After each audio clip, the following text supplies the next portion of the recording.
Market లో invest చేసి మీ డబ్బులు డబుల్ చేసుకోవాలనుకుంటున్నారా? విజయవాడలో జరిగే సుందరరామిరెడ్డి గారి లైవ్ సెమినార్ కి అటెండ్ అవ్వండి. నమస్తే, welcome back to Suman TV. నేను మీ సంజయ్. ఈరోజు మనతో పాటు ఉన్నారు motivational speaker and emotional wellness coach Haritakala garu. మ్యామ్తో మాట్లాడి రిలేషన్స్ గురించి, వైఫ్ అండ్ హస్బెండ్ మధ్య కన్వర్సేషన్ గురించి కొన్ని విషయాలు తెలుసుకుందాం. నమస్తే మ్యామ్. నమస్తే సంజయ్. ఒక వైఫ్ అండ్ హస్బెండ్ మధ్యలో కన్వర్సేషన్ అనేది ఏ విధంగా ఉండాలి, ఏ విధంగా ఉండకూడదు అంటారు? అంటే కొన్ని కన్వర్సేషన్స్ అనేవి గొడవలకి దారితీస్తుంటాయి. కొన్ని కన్వర్సేషన్స్ వల్ల గొడవలు ఆగుతాయి, జరిగే గొడవలు కూడా.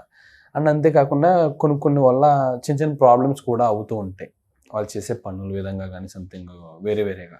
అసలు వాళ్ళ మధ్య కన్వర్సేషన్ అనేది ఏ విధంగా ఉండాలంటారు? మనకి కాన్వర్జేషన్స్ గురించి మాట్లాడేవంటే 3 types ఆఫ్ కాన్వర్జేషన్స్ ఉంటాయి సంజయ్. వెరీ ప్రాక్టికల్ కాన్వర్జేషన్, ఓకేనా? అది ఒక టైప్. అంటే ప్రాక్టికల్గా మాట్లాడతాం, ఇది పాసిబుల్, ఇది పాసిబుల్ కాదు, ఇది ఓకే కాదు, వెరీ ప్రాక్టికల్. సెకండ్ వచ్చి ఎమోషనల్ కనెక్షన్ ఉంటుంది. Okay, how your feeling is important to me, right? ఓ నీకు ఫీలింగ్, యూ ఫెల్ట్ బ్యాడ్, నీకు అప్పుడు బాధగా అనిపించిందా, నీకు అప్పుడు ఎలా అనిపించిందా, ఇట్స్ ఓకే అన్న conversation is emotional connection, emotional conversation. Third వచ్చి సోషల్. ఇప్పుడు నువ్వు నేను ఏంటి జస్ట్ హాయ్ బాయ్ అని అంటాము, there is no emotional too much of bonding. నువ్వు ఎలా ఫీల్ అవుతున్నావు అన్నది నాకు అంత ఇంపార్టెంట్ అవ్వకపోవచ్చు. ప్రొఫెషనల్ కాబట్టి హాయ్ బాయ్ అంటాం, వెళ్ళిపోతూ ఉంటాం. రోడ్ మీద ఎవరైనా కలిస్తే కూడా hi, your smile is okay, have a good day, great day, bye, అంతే కదా. These are social connections. Exactly. Conversations అలా వాళ్ళతో డిఫరెంట్గా ఉంటాయి. ఇప్పుడు ఇక్కడికి వస్తే వైఫ్ అండ్ హస్బెండ్స్ మధ్యలో మనకు ఉండాల్సింది ప్రాక్టికల్ కాన్వర్జేషన్స్ కాదు, సోషల్ కాన్వర్జేషన్స్ అసలు ఛాన్సే లేదు. మనకి ఇద్దరికి ఉండాల్సింది వైఫ్ అండ్ హస్బెండ్స్కి ఎమోషనల్ కాన్వర్సేషన్. Emotional conversation. అవతల వ్యక్తి ఎలా ఫీల్ అవుతున్నారో నాకు ఇంపార్టెంట్ అని తెలియజేయాలి తప్ప గొడవలు ఎక్కడవుతాయంటే వైఫ్ అండ్ హస్బెండ్ జనరల్గా, ఇప్పుడు నేను మాట్లాడుతున్నాను ఏదైనా ఎస్యూమ్ చేసుకుంటూ, అజంప్షన్స్ నేను మాట్లాడుతున్నా, పక్కన వాళ్ళు సపోజ్ ప్రాక్టికల్ కాన్వర్జేషన్లో దిగుతారు, వాళ్ళు కన్క్లూడ్ చేస్తూ ఉంటారు that you did wrong, you did right, జడ్జిమెంటల్గా. అప్పుడు కదా కాన్ఫ్లిక్ట్ వచ్చేది. ఇక్కడ ఏం ఎక్స్పెక్ట్ చేస్తున్నారు? Get into the partner's frequency, right? వాళ్ళేమో పాప ఎమోషనల్, అయ్యో నీకు ఎంత బాధ వేసిందా అని అడిగితే ఎక్స్పెక్ట్ చేస్తూ మాట్లాడుతుంటారు, నాకు ఎంత బాధ అయిందని చెప్పాలి వాళ్ళ ఉద్దేశం. ఇక్కడేమో జనరల్గా హస్బెండ్ ఏం చేస్తారంటే వెరీ ప్రాక్టికల్గా జనరల్గా ఉంటారనమాట. అయ్యో అలా అని ఉండకూడదు నువ్వు కూడా అనగానే దే విల్ బి లైక్, నువ్వేంటి వాళ్ళకి సపోర్ట్ చేస్తున్నావు? Can you see the conflict in the conversation? So ఇంకొకటి, వైఫ్ అండ్ హస్బెండ్స్ మధ్యలో మాట్లాడుకునే ప్రభావం చాలా మన సైకలాజికల్గా పడుతుంది సంచి. పిల్లల్ని పేరెంట్స్ పైన అంత పడదు, పేరెంట్స్ది పిల్లల పైన కూడా అంత పడదు. కానీ భార్య భర్త పైన, భర్త భార్య పైన ఒకరినొకరు ఏదైనా ఒక్క మాట అనుకొని ఆ రోజు ఆఫీసులకు వెళ్ళండి, ఎంత చుట్టూతా హ్యాపీ మూమెంట్స్ ఉన్నా లోపల ఏంటో బ్యాక్గ్రౌండ్ మ్యూజిక్ లో నడుస్తుంటుంది, గమనించాలి. బ్యాక్గ్రౌండ్ మ్యూజిక్ లో వాళ్ళు అన్న మాటలు వినబడుతుంటాయి బ్యాక్ ఎండ్ లో. ఇక్కడ ఎంత అందరూ ఒకవేళ మూవీకి వెళ్ళి ఎంజాయ్ చేస్తూ ఉన్నా కూడా ఆ బ్యాక్గ్రౌండ్ లో వాళ్ళు ఒక ఇన్సల్ట్ మాట ఏదైనా ఉంటే అదే వినబడుతుంటుంది. బికాజ్ మనకు అనిపిస్తుంది పార్ట్నర్ నోస్ అబౌట్ అస్. మన పార్ట్నర్తో అన్ని సంవత్సరాలు ట్రావెల్ చేయటమో లేకపోతే వాళ్ళని నమ్మి ఆ రిలేషన్షిప్లో దిగుతాం కదా. సో భార్యకి భర్త ఒక మాట అన్నా, భర్తకి ఒక భార్య అన్నా, వాళ్ళకి ఎంత పైకి తీసుకెళ్తారో అంతే కిందకి కుదేసే మాటలు కూడా ఉంటాయి, రైట్? లిటరల్గా చెప్పాలంటే మన పర్సనాలిటీని వాళ్ళ మాటల ద్వారా మనం కూడా డిజైన్ చేసుకుంటూ ఉంటాం, రైట్? ఇక్కడ అలా అని మేడం నా లైఫ్ అంతా హస్బెండ్ చేతిలోనే ఉందా, నా లైఫ్ అంతా వైఫ్ చేతిలోనే ఉందా అంటే కాదు. జస్ట్ ఒక నిమిషం ఒక మెట్ పైకి వెళ్ళి నా పార్ట్నర్ నాకు ఏం చెప్పడానికి ట్రై చేస్తున్నారు, రైట్? ఓకే, తను ఎలా ఫీల్ అవ్వాలో చెప్పాలనుకుంటుంది, అంతే. నేను ఒక 4 years back Ram Jaladurgam sir Nag sir videos విన్నాను. It was very good point. నాకు అది లైఫ్లో నేను ఇంప్లిమెంట్ చేసుకున్నాను. ఏంటి అంటే, ఒక భార్య రోజంతా ఇంకెవరు ఉంటారు భార్యకి? జనరల్గా హౌస్ వైఫ్ తీసుకుంటేని భర్త, పిల్లలు, వాళ్ళే లోకం. అంతా చేసుకుని చిన్న నైబర్స్ 2-3 కాల్స్ తప్ప వాళ్ళు మళ్ళీ ఈవినింగ్ దాకా వెయిట్ చేసేది వీళ్ళ కోసమే. కానీ భర్త మాత్రం బయటకు వెళ్ళి అందరినీ కలిసి అందరితో మాట్లాడుకొని ఏం చేస్తారో మొత్తానికి you will see the whole world and come back. భార్య దగ్గర ఇన్ని ఉంటాయన్నమాట విశేషాలు చెప్పడానికి, భర్త దగ్గర ఏమో అలసట ఉంటుంది తీసుకోలేకపోవడానికి. Yes are no? ఆ టైంలో హస్బెండ్ ఏం చేస్తారు? జనరల్గా వైఫ్ ఏదైనా డిస్కస్ చేస్తుంది అనుకో, వీళ్ళు ఏం చేస్తారు? అయ్యో నన్ను వైఫ్ ఏదైనా డెసిషన్ తీసుకోవడానికి నన్ను అడుగుతుందేమో అన్న మోడ్లోకి వెళ్ళిపోతారట. వెళ్ళిపోయి ఇది రైట్, ఇది రాంగ్ అని చెప్తారట. వైఫ్ ఏం ఎక్స్పెక్ట్ చేస్తుంది? Right or wrong judgement expect చేయట్లేదు. నాతో నువ్వు 10 నిమిషాలు విను చాలు, your presence was important there, not your judgement. Exactly. ఈ మాట ఎప్పుడైతే సార్ చెప్పారో నేను విన్నప్పుడు నేను ఆబ్వియస్లీ మా హస్బెండ్తో డిస్కస్ చేశాను కదా, ఓకే నేను ఎక్స్పెక్ట్ చేసేది జస్ట్ నీ లిజనింగ్ మాత్రమే ఉండు, don't say anything right wrong అని ఏం చెప్పొద్దు. Trust me, it improved a lot in our relationship. So types of కాన్వర్జేషన్లో what types of conversations are you having? ఒక సర్జన్ ఉన్నారు Sanjay, he's completely related to this, అంటే కింద మన ప్రైవేట్ పార్ట్స్ దగ్గర చిన్న చిన్న సిస్ట్స్ స్టడీ చేసే సర్జన్ ఆయన.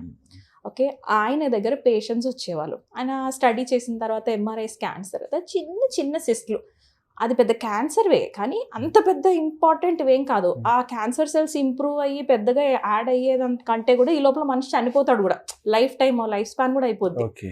అంత nothing much to worry kind of cancer అది. ఓకేనా, అన్ని క్యాన్సర్స్లో ఇది చాలా పిచ్చలైట్ క్యాన్సర్ అంట. సో డాక్టర్కి తెలుసు ఇంత నాలెడ్జ్ ఉంది కాబట్టి, బట్ పేషెంట్స్లో వచ్చే వాళ్ళకి it's like how my God cancer detect అయిందా. యా. సో ఒక అతను వచ్చాడు అనమాట. ఒక అతను వచ్చినప్పుడు పేషెంట్కి చెప్పాడు, ఈ డాక్టర్ కూర్చోబెట్టి, దిస్ ఈస్ టూ ప్రాక్టికల్, మీకేం అవసరం లేదు, మీకేం అవ్వదు, ఇది పెద్ద సర్జరీ కూడా అవసరం లేదు అని ఎంత ఎక్స్ప్లెయిన్ చేసి వదిలిపెట్టేశాడు.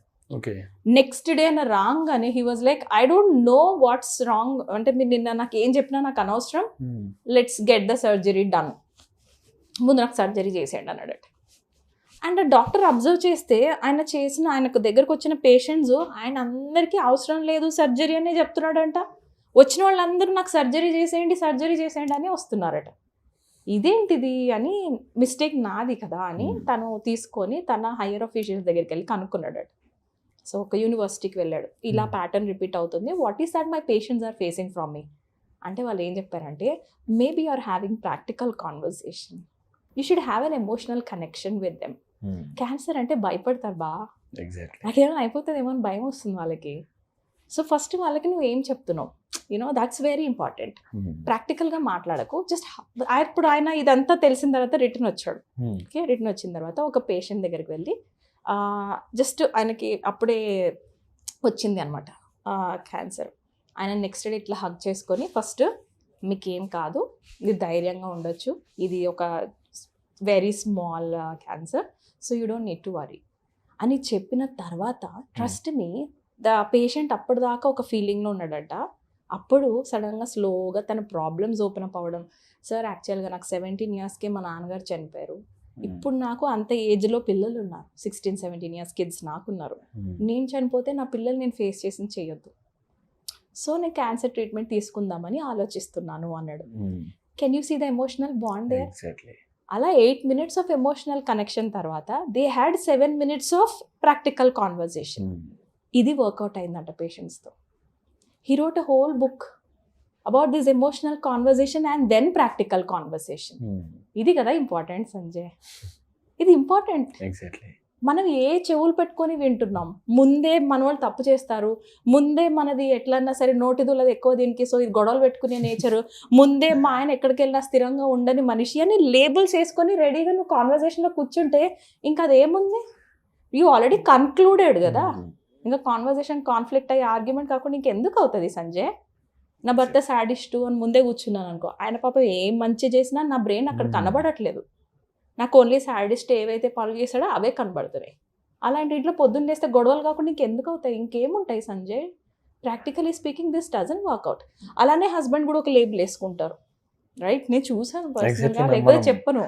మనం ఒక మనిషి మీద కానీ సంథింగ్ ఒక థింగ్ మీద కదా ఫస్ట్ ఆఫ్ ఆల్ ఏ ఒపీనియన్కి వస్తామో ఎండ్ వరకు కూడా అదే ఒపీనియన్తో ఉంటాం. ఒక మనిషిని మంచి అనుకున్నామంటే తను ఏం చేసినా మంచిగానే కనిపిస్తుంటుంది. ఒక మనిషి తిన్న రాంగ్ అని ఫస్ట్లో మన మైండ్లో ఒక ఇంటెన్షన్ సెట్ చేసుకుంటే తను ఏం చేసినా మనకి తప్పుగానే కనిపిస్తుంది. అలాగే క్యాన్సర్ అనేది చూసుకుంటే బయట ఎక్కడ చూసుకున్నా క్యాన్సర్ అనేది ఒక పెద్ద వ్యాధి. అది దానికి కొన్ని సందర్భాల్లో క్యూర్ ట్రీట్మెంట్ ఉంది, కొన్ని సందర్భాల్లో లేదు. ఆ భయం వీళ్ళకి ఏర్పడుతుంది తప్పితే ఒక క్యాన్సర్ అని చెప్పగానే వాళ్ళు భయపడేది అదే. ఎగ్జాక్ట్లీ అందరికి వచ్చింది నాకు వచ్చింది అమ్మో. ఎమోషన్ కనబడుతుందా అంటే నేను మాట్లాడాల్సింది మనిషితో కాదు. క్యాన్సర్ వచ్చిన పేషెంట్స్కి కూడా మనం ఫస్ట్ మాట్లాడాల్సింది వాళ్ళ వెనకాల ఉన్న భయంతోని. ఆ ఫియర్కి ఎమోషన్కి ఎప్పుడైతే మనం స్టోరీ చేంజ్ చేస్తామో సంజయ్ మైండ్లో, వాళ్ళే డీల్ చేసుకుంటారు. They will deal. Physical diseases కూడా వాళ్ళు హీల్ చేసుకోగలరు. మనం అంత పొటెన్షియల్ ఉంది మన అందరిలోని. బట్ జస్ట్ ఫియర్స్ డామినేట్ చేస్తూ ఉంటాయి మన లైఫ్లో, అంతే. So have good bond with the wife and husbands. నేనైతే అదే రిక్వెస్ట్ చేస్తాను. హస్బెండ్ కూడా ఒక్కొక్కసారి దిస్ ఈజ్ లైక్ అది ఒక వర్డ్ ఎవరో బాగా యూస్ చేస్తారు నా క్లయింట్లో వైఫ్కి, silly, you know, immatured, my wife is so immatured. అంటే నువ్వు ఆల్రెడీ లేబుల్ వేసేసుకుంటే ఆ అమ్మాయి ఏం చేసినా he is adding story to this examples దీనికే యాడ్ చేస్తున్నాడు. చూసావా ఎంత ఇమ్మెచ్యూర్డ్గా ఉందో, చూసావా ఇది ఎంత సిల్లీగా చేస్తుందో, ఈ మాత్రం కూడా కామన్ సెన్స్ లేదా, బేసిక్ కామన్ సెన్స్ ఇది. అంటే ఆ కామన్ సెన్స్ అనే వర్డ్ వినంగానే ఇక్కడ వచ్చేస్తుంది స్పౌస్కి. కాన్వర్జేషన్స్ మనం ఎట్లా చేస్తామన్నది చాలా ఇంపార్టెంట్ సంజయ్. ఇంకొంచెం ప్రేమ, ఇంకొంచెం జాలి, దయ, ఎంపతి, ఇంకే కదా, ఇంకే కావాలి మనుషులకి సంజయ్. ఇంకొంచెం empathetic. Yeah, thank you ma'am, thank you very much. And ఈ చిన్న చిన్న ఆస్పెక్ట్స్ ఇవన్నీ చిన్న చిన్న టిప్స్ అండ్ ఇవన్నీ పాటిస్తే నిజంగా వాళ్ళ మధ్య గొడవలు ఉండకపోవచ్చు. వీళ్ళు వేసుకున్న లేబులే ఫస్ట్ ఆఫ్ ఆల్ ఒక ఇంటెన్షన్ అనేది, మనిషిని చూడగానే వచ్చి ఇంటెన్షన్ అనే దాన్నే మనం లైఫ్ లాంగ్ కంటిన్యూ చేస్తున్నాం. అంటే మీరు అన్నట్టుగా ఒక ఇమ్మెచ్యూర్, ఒక సంథింగ్ తనకి సీరియస్నెస్ లేకపోవడం ఇలా చాలా అంటారు సంజయ్. లేబర్ లాంటి మనుషులు వీళ్ళు. ఆ ఇంట్లో పెరిగిన అమ్మాయి, oh my God, I can't tell you the kind of labels they use. కొంచెం మనం వర్క్ చేయాలి. కనబడుతుంది కదా కాన్వర్జేషన్లో ఎక్కడ ఉందో. వైఫ్ తన మైండ్ సెట్ పైన తను వర్క్ చేయాలి, హస్బెండ్ తన మైండ్ సెట్ పైన తను వర్క్ చేయాలి. అప్పుడు రిలేషన్షిప్ బాగవుతుంది. Thank you. Thank you.